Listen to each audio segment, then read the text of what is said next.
essa atividade do agilista, quando você contrata os caras, eles podem desenvolver essas atividades que ele desenvolve remotamente?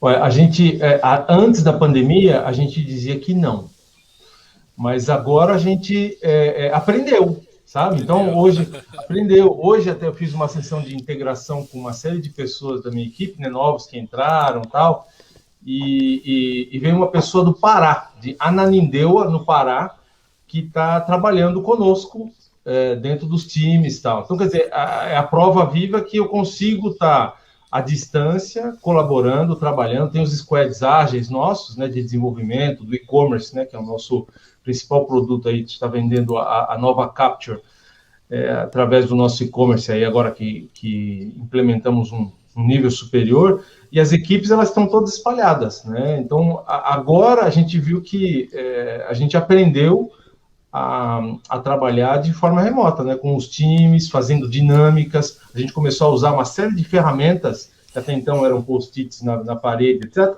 Bom, agora a gente aprendeu, usamos o Miro, usamos uma série de outras ferramentas para justamente facilitar. E aí a gente começou a ver a gente começou a ter acesso a conteúdos, a pessoas, etc., que antes era mais difícil. Então, quer dizer, tem um lado bom também de tudo isso, né? A gente começa a fazer cada vez mais também a parte de descontração, né? Nós fizemos aí o Digital Day com todo mundo da área de TI ali que cuida da parte de desenvolvimento, trouxemos pessoas de fora para falar um pouco de felicidade. Cara, mas se você está engajado a fazer, não dá para fazer. Dá para fazer, a nossa experiência mostra que basta você querer para a coisa funcionar. Muito bom. Você começou a falar no, né, o Jobelusso Marques, grande boss. Muito bom. Funciona também em empresas ainda não aculturadas, né? Que isso é bom? O Ângelo, ele é, você, a gente pode falar que o Ângelo, junto com seus agilistas, aculturaram a Renault Nissan? Então, eu diria que a gente está em processo, tá? Eu acho que é uma coisa que eu não sei se termina, tá? Porque sempre você tem uma área, uma revisão de um processo, uma nova forma de pensar, de fazer.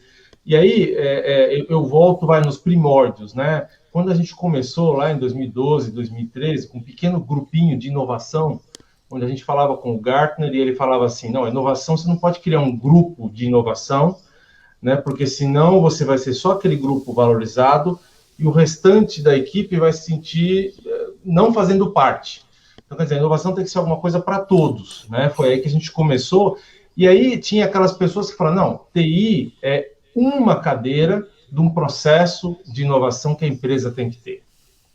Mas eu falei, enquanto a empresa ainda não está completamente ligada nesse ponto, eu tenho que ficar esperando alguém fazer, né? Então foi aí que a gente decidiu dentro de casa, falei, cara, vamos fazer a nossa parte dentro da TI, né? Fizemos uma série de iniciativas em cima, usando dores de negócio, né? Trazendo empresas de fora para vir para dentro de casa, para a gente aprender o que era, trazia as áreas de negócio juntos, fizemos o que a gente chamava de Innovation Now, Inove Now, não era Inove Now.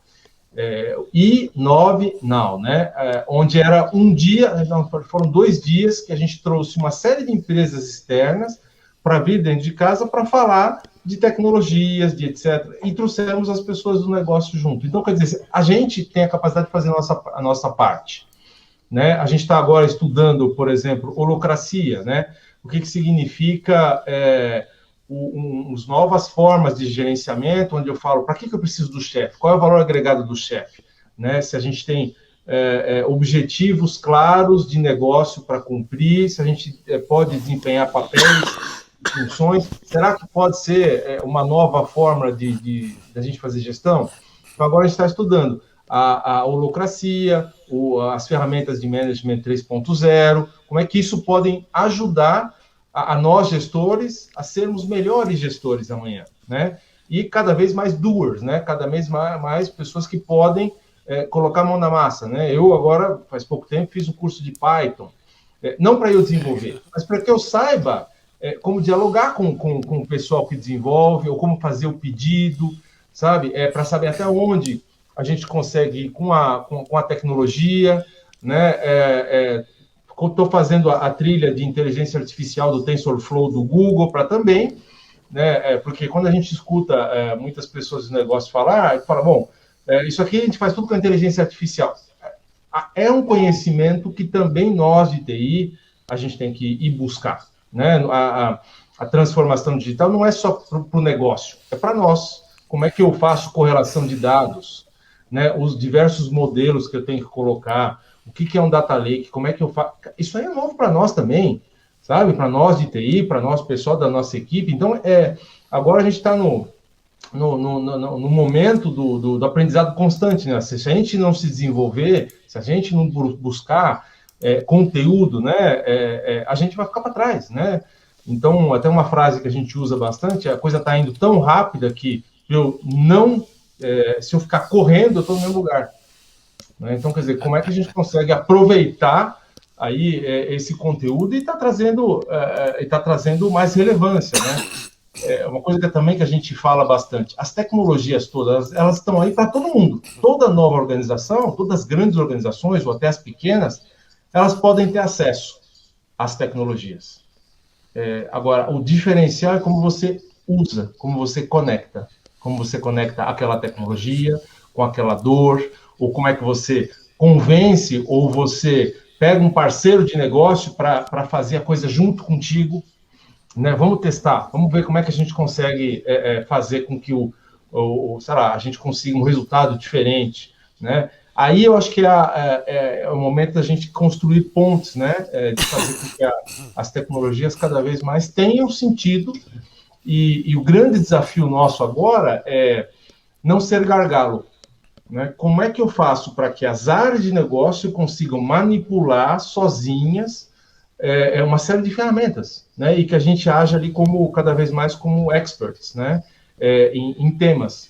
Porque quando a gente conseguir proliferar isso, né? Até a gente está fazendo um programa dentro de casa, o Edson Guizzi, não sei se ele está por aí, mas de data literacy, né? Ou seja, a gente tem que começar a ser mais fluente na forma como a gente trata dados, como a gente faz as correlações, junto com as áreas de negócio, né? Fazendo aí programas de formação interna, então a gente está nessa pegada agora.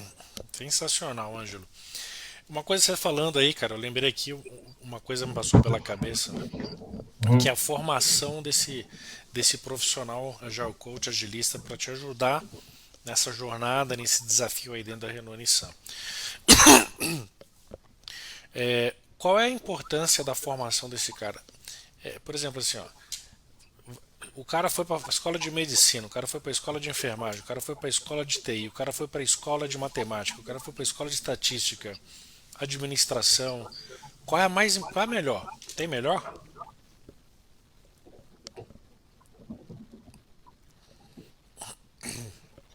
Não sei, viu, Heitor? Nunca me perguntei, mas eu acho que não deve ter um melhor, sabe? Eu acho que depende muito ali da vontade que a pessoa tem de se superar, de fazer a coisa acontecer, tá?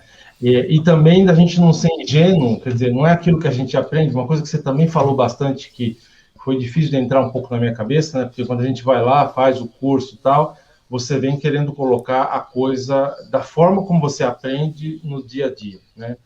E não dá. As empresas têm uma cultura, tem uma série de coisas que você tem que fazer algumas concessões.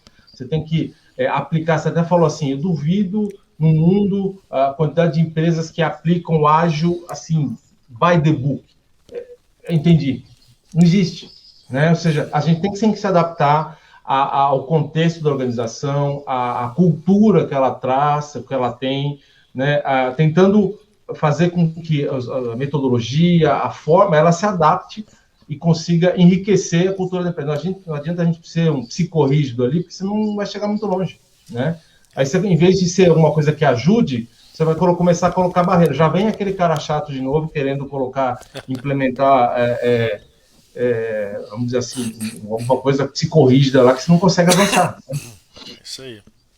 Uma coisa que eu venho falando bastante, Ângelo, é a questão da transformação. Né? A transformação o conceito de transformação é aquilo que acontece com a lagarta, né? Quando ela vira uma borboleta. Ela não pode, uma vez que ela vira borboleta, ela não pode voltar a ser lagarta de novo, né? O americano tem um termo muito bacana para isso, que é o burn the bridge. Então a gente atravessa uma ponte, queima a ponte e não volta, é mudança de estado. É, como é que como é que a gente faz, é, para poder evitar voltar pela mesma ponte? Como é que a gente faz para garantir que realmente é uma transformação? Você acha que é importante investir no capital humano interno para poder realmente aculturar, ajudar a pensar diferente? Ah, sem dúvida, porque eu acho que a coisa vai se contaminando, né? Chega um momento que ali no começo dos projetos que a gente começou a fazer, né, com área de transformação e tal, a gente viu que, por exemplo, os projetos que a gente tinha colocado ali, metodologias ágeis, etc., ele andava muito mais rápido e tinha resultados. E aí todo mundo começou a, não, eu também quero daquele jeito lá, do jeito ágil. Aí veio o outro, não, mas espera aí, não é para tudo. Vamos escolher, porque senão vira a festa do caqui, né? A Flor que gosta que eu falo a festa do caqui. Senão vira bagunça, né? A gente tem que, se a gente quiser fazer tudo, não, você tem que priorizar, né? Também faz parte dos projetos, dos processos de agilidade, você fazer ali a priorização, né? Da gente bem trabalhar, não atacar todas as frentes, como é que a gente divide, dá fôlego, né? Porque também a gente tem que cuidar das pessoas, né? Porque é super legal você ter o resultado e tal, mas chega uma hora que, dependendo do ritmo que você tá, se não cuidar, a pessoa fica com burnout, né? Então, quer dizer, tem que cuidar, tem que ir num ritmo que a gente consiga sustentar, e aí uma coisa a gente viu dentro de casa que uma área vai contaminando a outra, né? Chegou um momento dentro de casa, Heitor, que a gente acreditou tanto na agilidade que a gente começou a criar uma startup interna com algumas pessoas que começaram a fazer cursos de agilidade interna. E aí, uma lição aprendida. Chegou um momento que a gente tinha lá, eu lembro que o número é 738, a Flor está aí e lembra bem.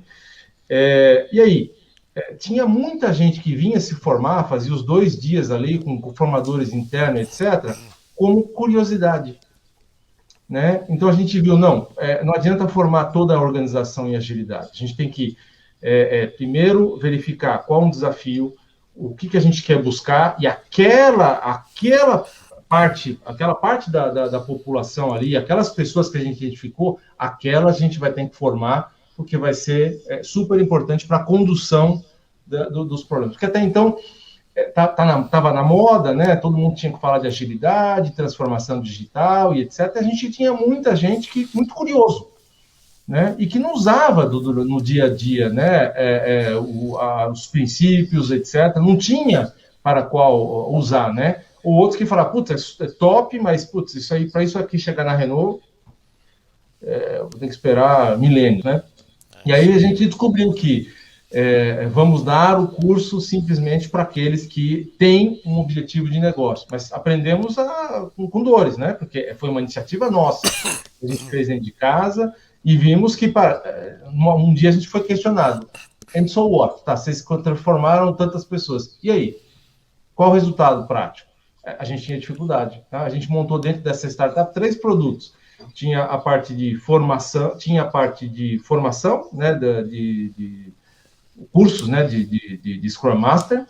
A gente tinha participava como mentores de produtos que tinham digitais, e a gente fazia o desenvolvimento específico, que eram os 3 dessa startup interna que a gente criou lá. E realmente, na hora que a gente questionou depois no final, bom, para que a gente está fazendo tudo isso, né? Com qual objetivo? Formar por formar? Não, a gente tem que buscar um resultado de negócio mais que apareça, né? Sensacional, Ângelo. Tem uma pergunta aqui no Instagram que eu achei legal, olha só. E dentro da Renault, você vê a redução dos cargos gerenciais e o aumento de agilistas? Então, uma coisa que a gente está vendo é o seguinte, a gente está convertendo as pessoas, tá? Cada vez mais. A gente tinha analistas de negócio e que agora esses caras estão transformando em data analysts. A gente tinha uma série de analistas de processo, etc., que agora eles vão se convertendo em Scrum Master ou agilistas. Né? Teve uma das falas do nosso presidente que ele falou assim: Ângelo, ok, eu entendi que dados é o novo petróleo, então que a gente tem que ter estruturas específicas, data engineer, data citizen, data steward, data não sei o que lá, tal, mas não vamos conseguir criar esse monte de headcount aqui dentro. A gente vai ter que transformar os skills que a gente tem para que as pessoas adquiram essas novas capabilities e se melhorem ali, né? Então, uma coisa que eu acredito bastante com o advento ali da gente trazendo mais automação nos processos, você faz com que as pessoas consigam utilizar as capabilities dela para fazer coisas menos robotizadas, né? Menos para estar pensando um pouco mais e estar vendo como é que vai ser o next step. Então, eu acho que claramente isso. A gente está fazendo realmente uma recomposição das funções que a gente tem hoje dentro de casa. Os gerentes, sim, a gente está diminuindo a quantidade de níveis hierárquicos, né? Os supervisores, até então, no passado, para nós, que tinham somente um papel ali de fazer gestão de pessoas, esses caras, 50% do tempo, eles têm que também fazer parte das entregas. Então, quer dizer, isso é uma mudança de mindset importante que a gente está trazendo também, né, que a gente também tem que ser mais doers, né, aumentar o nível de execução da organização. Muito bom. Faz parte aí do que a Flor está falando, formar os agentes de transformação. Legal. Justamente. Ângelo, fala uma coisa para mim. Conta para mim a história do prêmio lá do Fórum Econômico Mundial. Conta pra gente entender. Pessoal, para vocês terem uma ideia, né, do diferencial que é esse mindset da agilidade, quando você ferramenta as pessoas, quando você investe nas pessoas, né? E olha só, antes de eu chegar lá, Ângelo, eu acho importante fazer esse comentário que já passou pela minha cabeça umas 10 vezes. Quando você entrou para fazer o treinamento lá com a gente, aí ele CEO, eu falei, o que esse cara tá fazendo aqui, bicho? Aí eu falei, tá. Aí depois entrou um CTO de uma outra empresa, aí depois entrou o CEO em outras turmas, né? Uhum. E aí eu comecei a perceber o seguinte: o pessoal que está despontando mesmo, que está fazendo a diferença,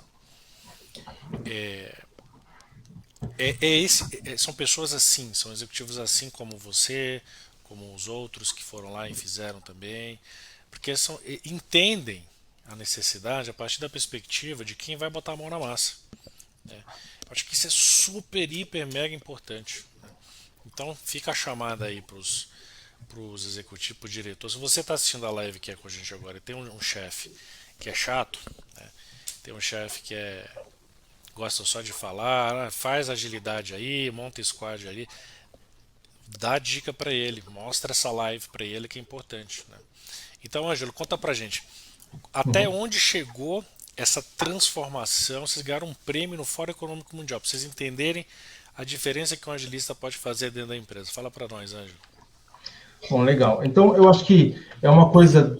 Bom, esse prêmio foi uma conquista aí depois de alguns anos, né, da gente trabalhando dentro de casa, onde a gente nem sabia que a gente poderia concorrer a esse prêmio que tivemos lá no Fórum Econômico. Mas eu vou contar um pouco, porque acho que fez parte um pouco da nossa jornada, né, principalmente dentro da área Fabril, né, com o objetivo da gente melhorar os processos de negócio, de trazer mais eficiência. A gente estava vindo com uma série de iniciativas, né? Começamos lá em 2010, colocando radiofrequência na linha de produção para seguir os carros.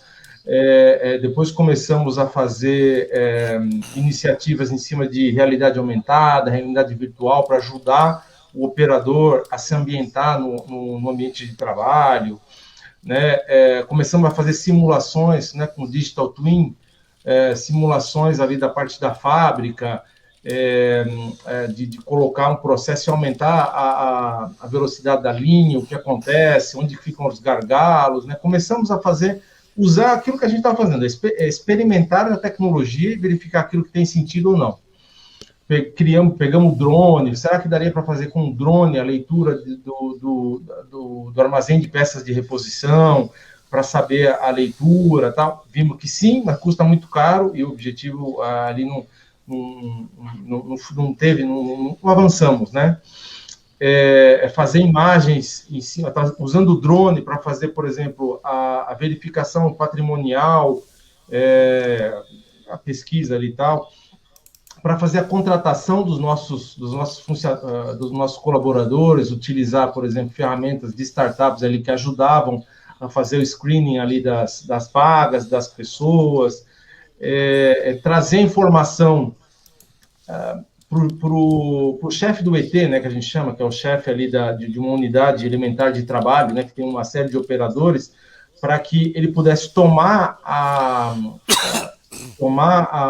decisão em tempo real, e não só no final de ciclo. Então, quer dizer, a gente foi fazendo uma série de projetos ali, dentro do ambiente fabril, alguma coisa na parte comercial também, né, onde em 2018 fizemos aí o e-commerce, na área de RH, agilizando os processos, né?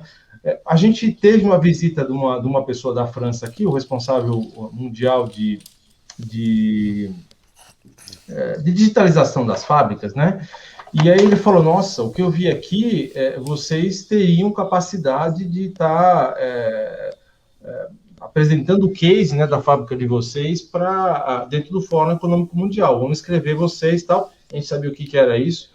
E aí ele pegou, fez toda a documentação, fizemos o dossiê, né? O Otávio, que deve estar escutando aí, com toda a equipe industrial, preenchemos lá o dossiê, tal, tudo bonitinho, um dossiê bastante elaborado, e um dia a gente recebeu a visita do pessoal do Fórum Econômico para verificar se aquilo que a gente tinha escrito, aquele dossiê, ele era aquilo mesmo, né? Se a gente estava contando alguma lorota lá. Então, eles vieram lá, analisaram tudo, ficaram 2 dias inteiros lá, uma equipe veio para Curitiba aqui, analisar cada uma dos cases que a gente tinha colocado lá dentro da fábrica, né? A análise de energia, análise da parte de dados, né? Da parte preventiva, da manutenção preditiva, preventiva, condicional, o que a gente colocamos lá. Apresentaram no fórum, e a nossa surpresa foi que a gente teve um reconhecimento de ser uma empresa, a primeira empresa de manufatura aqui na América Latina a ter esse selo, né, de Lighthouse em cima de Indústria 4.0. Está na imprensa e tal, mas não foi meu mérito, né? Vamos dizer assim, que eu muitas vezes joguei umas sementinhas para lá, mas foi essa vontade de querer fazer, né, o que eu falo da resiliência, né, porque muitas vezes a gente é desafiado pelos próprios franceses que falavam, não, isso aqui não vai dar para vocês fazerem. Nós fizemos aqui um sistema de de previsão de vendas, onde os caras falam, nós já estamos aqui mais de 2 anos lá na França tentando fazer, e não conseguimos, você acha que vocês vão conseguir fazer ao nível da concessionária, sabe, a previsão de vendas? Cara, fizemos. Quando o pessoal é desafiado, né, nós aqui, a gente tem uma série de defeitos, né? Mas a nossa qualidade aqui da gente conseguir se motivar e querer fazer com que a gente demonstrar os resultados, acho que ela é uma super característica nossa aqui do Latinos, né? A gente talvez não tenha a organização no planejamento a médio prazo, longo prazo, igual os europeus, etc., mas a gente está preparado para todo e qualquer tipo de trepidações que a gente possa receber aqui dentro no dia a dia, né? E aí essa vontade de querer fazer acontecer é que fez com que os times se motivassem, e não foram só times de TI, foram times de TI junto com o negócio, né? De querer mostrar ali, porque a gente precisava reduzir o custo de fabricação dos carros, né? Precisava dar mais eficiência, melhorar a qualidade. E a forma de fazer isso foi injetando tecnologia, melhorando os processos, né, revisitando ali. Então, foi um programa e ainda continuamos nessa pegada, né? Mas foi a cereja ali nesse reconhecimento ali de todo o time. Legal. Ângelo, se a gente perguntasse assim de você, Ângelo, você pode contratar, digamos assim, mais 10 Agile Coach, mais 10 agilistas aqui. Aí, aí você vai fazer entrevista. Você vai fazer entrevista. O que você não gostaria de ver esse cara falando durante a entrevista? Olha, eu vou te entrevistar aqui para você participar da nossa empresa, das nossas iniciativas aqui, digitais, etc e tal. O que você não quer ver saindo da boca do cara de jeito nenhum? Pegadinha, hein?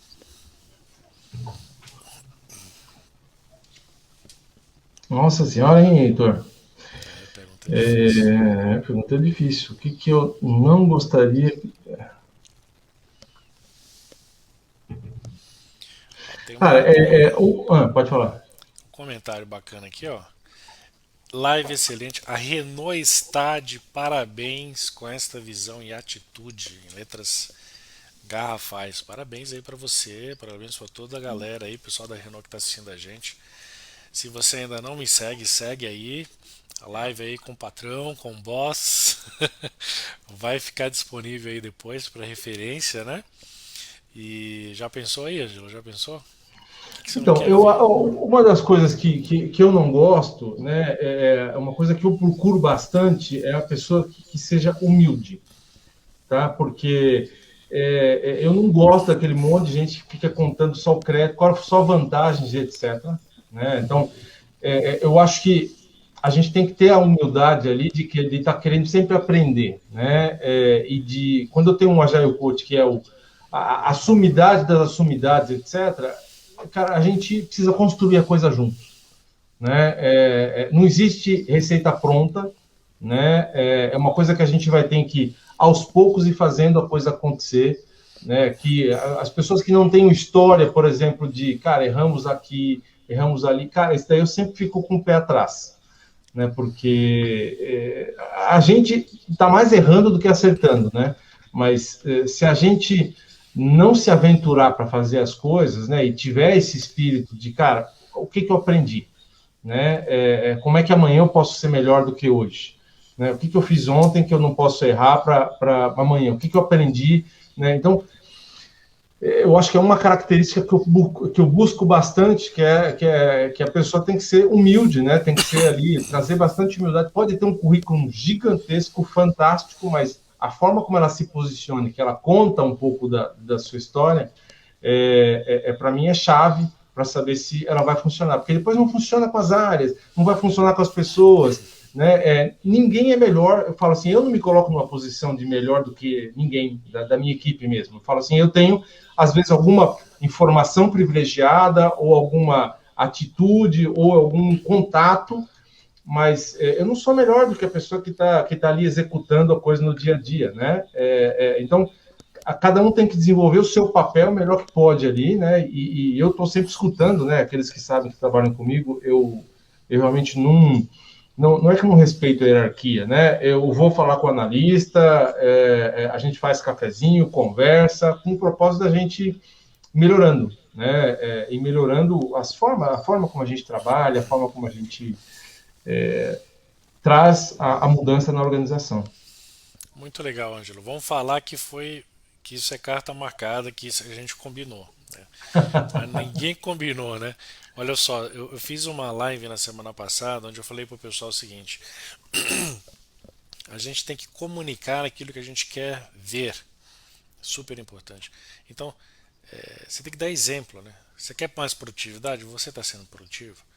Você quer transformação? Você está trabalhando aqui dentro, né? E uma coisa importante que eu falei foi a questão da humildade e da gratidão. Uma coisa que dentro do mercado da agilidade é muito pouco entendido, muito pouco compreendido, muito pouco praticado também, né?